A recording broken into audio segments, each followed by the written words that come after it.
Hello friends! If you're new here, welcome. If you're not, welcome back. My name is Rylea and I like to read. Today is September 10th.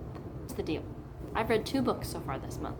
2 in 10 days. Pretty good. I read on average between 3 and 5 books a month. I want to ramp up my reading a little. So my reading goal for this month is going to be 7 books. That's a lot for me actually. I've started taking a look at my screen time lately and it's outrageous. It's really bad. To keep myself accountable, I'm going to vlog it. And welcome to the vlog.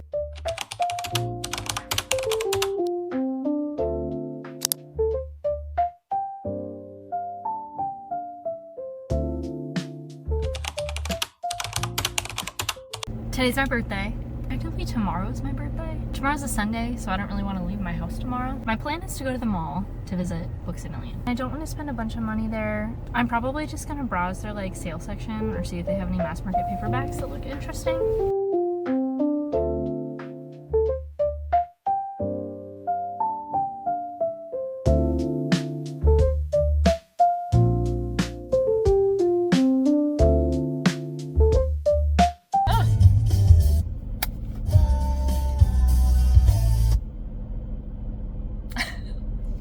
Vlog. Let me show you what I got. I've walked around the bookstore for forever but a lot of the books that I had on my mind to buy, they didn't even have.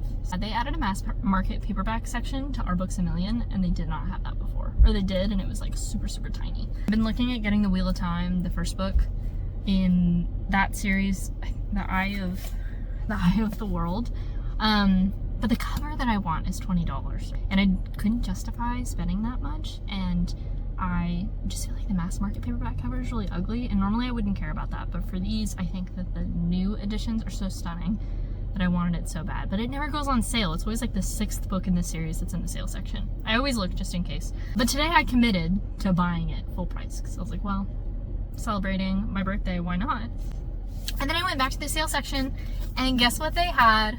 Bargain price. So I saw this and I literally gasped out loud while I was holding the full price copy for $18.99. I was like, absolutely no way. So I picked that up so fast. I'm so thrilled. I just think these are stunning. It's like the original artwork, but they added this border to it. I love it. I'm about to start the Live Ship Traders trilogy. And so I bought the second book while I was there. Today is September 16th and I have still only read 2 books this month. It kind of hit me yesterday that in order to read 7 books this month, I have to read another 5 books in the next 2 weeks, and I'm panicking a little bit. Right now I'm 308 pages into Theft of Swords by Michael J. Sullivan. It's volume 1 of the Riyria Revelations. I don't know, it's on Kindle Unlimited.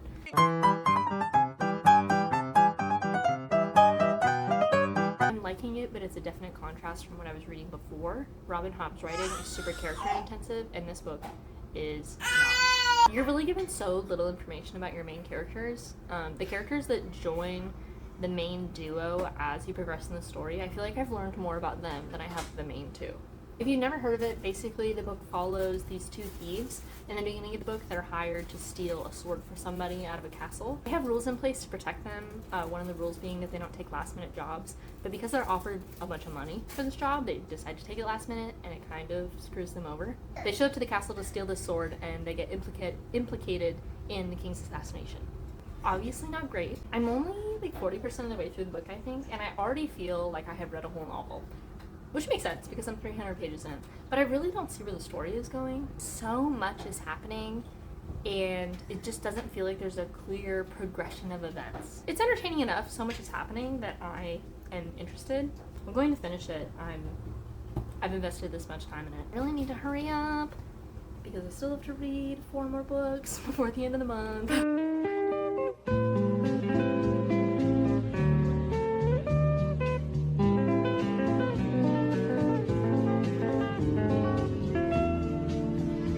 Finished my 3rd book for the month. It was The Theft of Swords by Michael Sullivan. I think I'm gonna rate this one, I'm thinking a 3-star.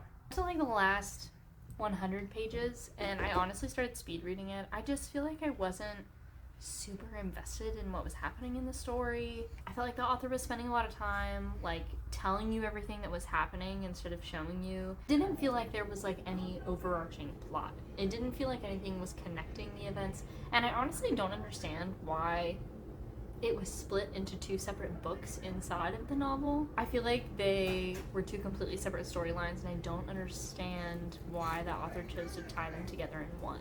Especially because the first book, I think, the first book inside the novel was 350 pages, so they could have easily split it into two separate books. It feels like one of the situations where they were just doing it to fulfill whatever contract they had with the publisher rather than because the pacing made sense. I feel like the writing wasn't particularly amazing. It was fine, like a 3-star, not amazing.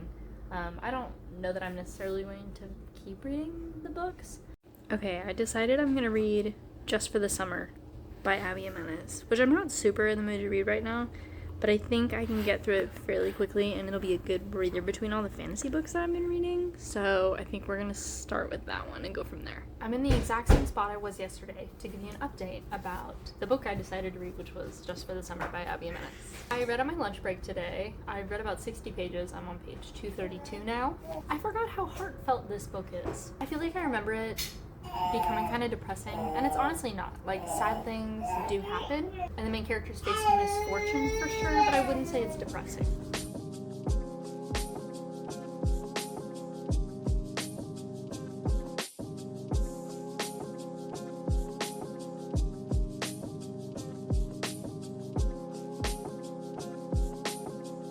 I literally just filmed this, but I was holding the mic way too close to my face, and the audio was crazy. So, for real, girl, you tell him. Also, do you like my microphone? I got it today. Anyway, last time we spoke, I believe, was 2 days ago. I'd been working on Just for the Summer. I completed it yesterday. The last 100 pages, I'm going to say, of that book were the most stressed and upset I've been for a main character in a long time, okay? And also, I have a bone to pick with all the people that are advertising Just for the Summer as a rom-com. You're a liar. You're a dirty, rotten liar. There are some kind of heavy elements all throughout the book, you know, some things that the main characters are dealing with that they're working through that are a little heavy. And I thought that was as bad as it was going to get because, you know, they were starting to obviously experience love and joy and stability. And then that plot twist at the end had me reeling. And I was so mad. Anyway, I need to not say more about that because I will spoil the book, and I don't want to do that. Overall, I rated the book a 4.25 on Storygraph. It did have the 5-star feeling near the end of the book, but seeing as I started the book in April and I completed it in September, it felt disingenuous to rate it a 5-star. If I felt that comfortable taking that much of a break from the book, I don't think you can truly rate it a 5-star. Fantastic. I love Abby Jimenez's writing. The first book I ever read from her was Yours Truly, which I still think is her best work out of what I've read so far. I think I've read 4 now from her. But I enjoy her writing. I enjoy the balance that she has with creating realistic characters that have complex lives. They feel well-rounded. They feel like they have real adult problems in their lives, and they are emotionally mature, and they make an effort to better themselves, which I appreciate. I think that is the same thing that I enjoy about Emily Henry's writing, is that I feel like she does a good job balancing the romantic aspects of the book with the growth of the main character outside of that relationship. I would highly recommend it.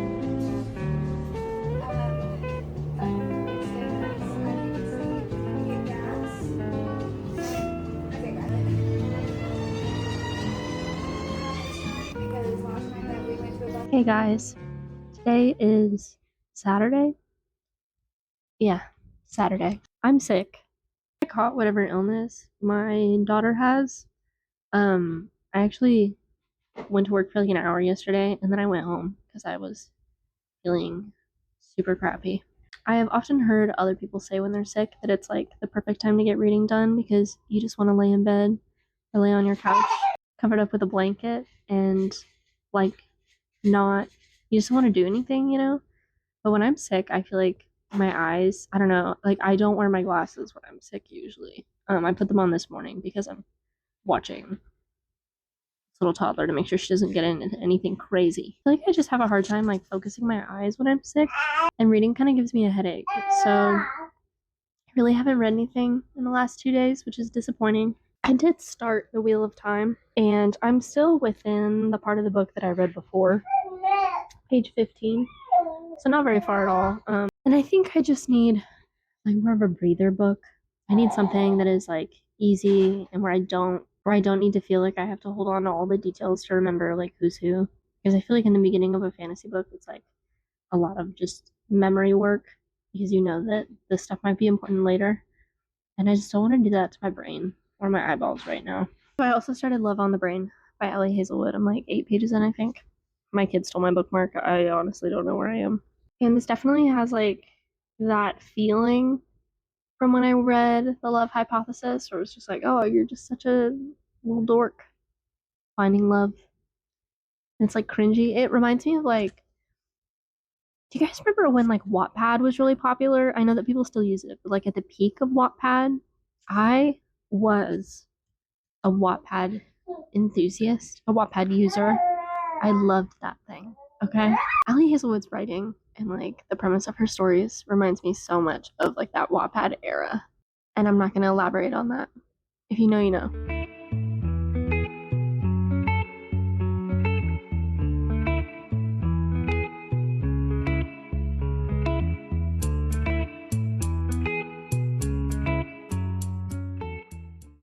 One of the things that I feel like is really consistent about Ellie Hazelwood's writing is that she really relies on miscommunication to create like the third act conflict, and I feel like I can already see the way that she's setting up for that on page 12.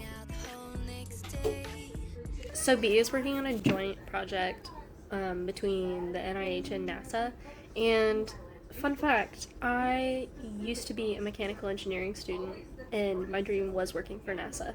So all these like little tidbits about going to work for them and like being lodged next to the Johnson Space Center is like fulfilling the little nerd in me. Like, this is so exciting.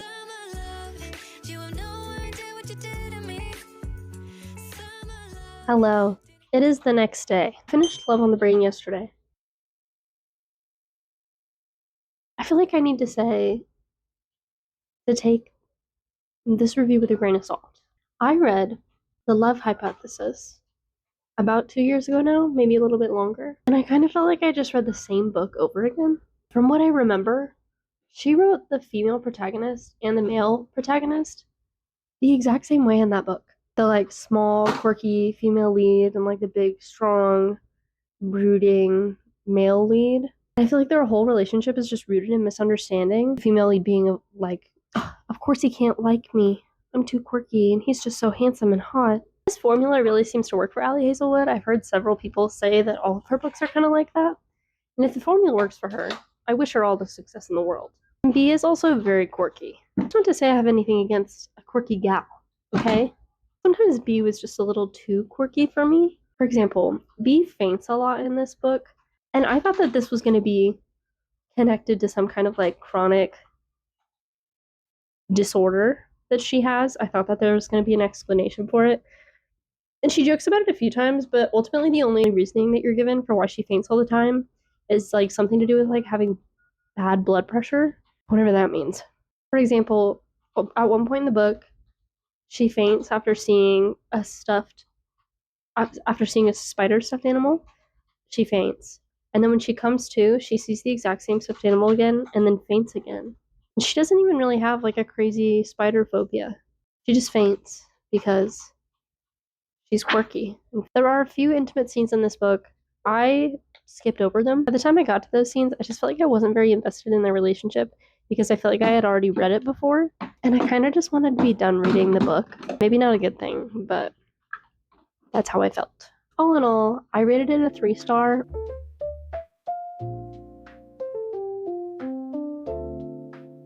I'm on my lunch break at work, not to keep reading while I eat, but I am 31% of the way through Work in Progress by, I think it's Kat Mackenzie. This opening is reminding me a lot of the movie Leap Year.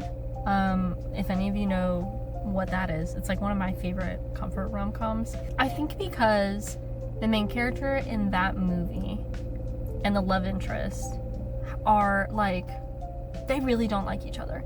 And in the beginning of this book, they also really do not like each other.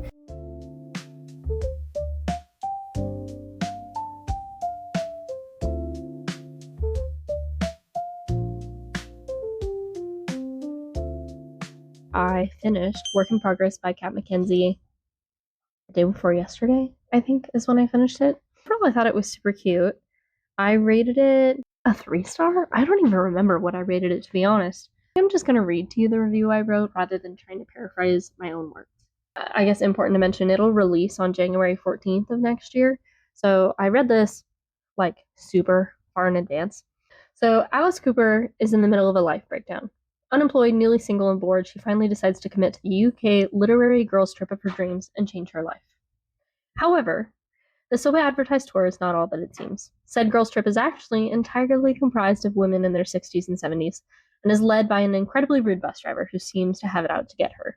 The wide cast of characters have a fantastic group dynamic, and I appreciated that through the fellow women in her group, Alice learns important life lessons. I also love that Robbie and Alice's relationship wasn't rushed. They began a true, deep dislike from each other, which I find to be exceedingly rare in so-called enemies to lovers books. They form a slow-blooming, organic friendship that I loved reading about, and by the end, all I wanted was for these characters to be happy together.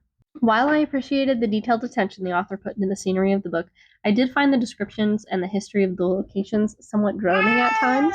I felt that the author was trying to juggle a literary fiction story about personal growth and female friendship, a slow-burn romance, and an accurate historical tour all at the same time. This made the book occasionally drag for me. And then another small point, I put this in here. I don't know that anyone is going to care about this, but there was like this odd written accent given to her that she's literally the only German character in the book. And her German accent is written out in all of her dialogue. No other characters have this. So this like took me out of the story every time I read any of that character's dialogue. I just thought that was really odd. Overall though, I thought it was a charming story about self-discovery and finding love in unexpected places. I would recommend it, so if you're interested in reading it, you can find it on January 14th. Okay, I have been going back and forth trying to decide what I want to read next. And I have the first book in the Warhammer series that my friend is letting me borrow. And then I also have the Witcher series. I found out he hasn't read these copies of these books. These are crispy, brand new box set. I cannot believe that he's trusting me with this. I'm kind of scared, but I'm ultimately very excited. And I told him it's going to take me a while to read through it, and he, thankfully, said he really doesn't care how long it takes me. So I think I'm just going to continue reading the book that I started the other day, because I find that when I skip around reading what I can't talk. I find when I skip around trying to decide what I'm going to read, that is what puts me in a reading slump, honestly, more than anything else. So I think I'm just going to commit. I'm going to read this book. Hopefully going to love it. And I think this will be my final book for the month. Hello, everyone. We're going to do a quick update. In the meantime, say hello to my husband who's gaming in the background. Or ignore him. That's fine, too. Okay, last time we talked, I had just started Eye of the World by Robert Jordan. I'm only 60 pages in. Today is Saturday, the 28th, I believe. So I'm definitely not completing this book before the end of the month, but that's okay. I don't really want to rush through that. There's some really heavy world building in the beginning that I don't want to miss or confuse myself on. So, and I also wanted to read a couple of breather books before I get into another epic fantasy. So last night, I randomly picked a book off of Kindle Unlimited to start reading, and it was very short. It's a very short story. I think it's 35 pages or something like that. It's called What the Dead Know by Neve Vo. I don't want to give you a whole ton of information because the story is very short. It's part of a Kindle Unlimited original series that they did, following some similar themes across these 7 books or whatever that are in the series. But to give you a brief synopsis, you follow this duo, Mars and Vassal, who go around scamming people. They perform these fake seances to make money. They visit Fog River Seminary, and they come to do their same act, and some suspicious stuff starts happening. Very short story, it's 35 pages, but overall very entertaining. It's very well paced, and for how short the book is, it's very eerie and unsettling, and kind of Halloween-y. And seeing as it's almost October, I thought it was kind of a perfect fit for the vibe. I don't know if you want to count that as a book, but if you do, That's my 7th book of the month. So go me. I just started reading Thrum by Meg Smitherman. And this book is only like 130 pages. And I think I'm on page 20. And I fully believe I'm going to finish it tonight once I put my child to sleep. The beginning of this story so far, we follow a space explorer. I think her name is pronounced Ami. She wakes up in her ship on this expedition that she's going on in deep space. She's supposed to wake up with her other crew members to see if there's any other life nearby. However, when she wakes up, she's the only remaining living crew member, and this is freaking her out. They're out of fuel, their comms are down, and some weird stuff starts happening. I will let you guys know when I finish Thrum.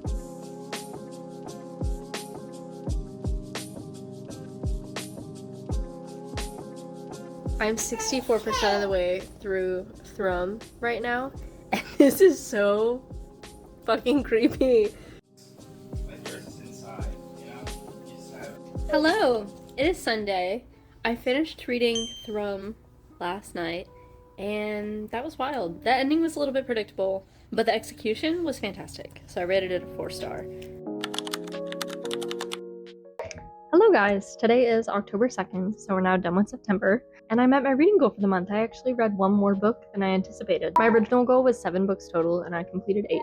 Storygraph gives you a little breakdown of your reading stats for the month, so I want to go over those. So once again, I read 8 books this month, and I came up to a total of 3,332 pages. My average rating was 3.53 stars.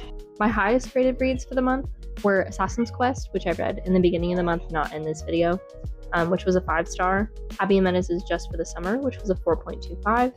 And Thrum by Meg Smitherman was a 4-star. My average book length was 416 pages. Broken down by genre, I read 4 fantasy, 3 romances, 2 contemporary, 2 horror, and 1 historical. I'm pretty excited about the amount of books I read this month, and I honestly felt like I still had a lot of free time outside of reading. Honestly, I think next month I can raise my reading goal probably to like 9 books. Maybe 10. I definitely don't think I'm going to set a goal like this every month. I found that it kind of deterred me from reading longer books because I felt like if I dedicated a bunch of time to a long book, it wasn't going to be helpful in meeting my goal. So this definitely won't be an every month situation, but I do think that this would be fun like every other month, every couple months to kind of set a high goal. So thank you for coming along. Thank you for watching. If you're interested in seeing more of my face, feel free to like and subscribe, and I will see you guys next time. Toodles.